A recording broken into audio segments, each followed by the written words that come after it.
আজকে তাড়াতাড়ি করে স্নান করে বাড়ি থেকে বেরিয়ে পড়লাম, কারণ আজকে বিপত্তারিণী পুজো, তো তার জন্যে। তো এখন চলে এসেছি ডালা কিনতে। তো কেনা হয়ে গেল। এত ভিড়, বাপরে কি বলবো গাইস।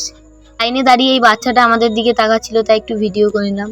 তারপর দেখো গাইস, এত ভিড়। 12টার সময় এসছি আমরা পুজো দিতে, আর এত ভিড়, বাপরে। ভিড়েতে তো ঠিক করে ভিডিওই করতে পারছিলাম না। তারপর দূর থেকেই ঠাকুরকে প্রণাম করে জেঠিমা এখন ব্রত কথা শুনছিল, কারণ পুজো দেওয়ার পর শুনতে হয়।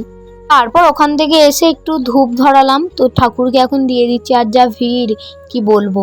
আর এই সাইডে এসে দেখছি রিলসের মেলা বসে গেছে, যে যার মতো রিলস বানাচ্ছে গাইস।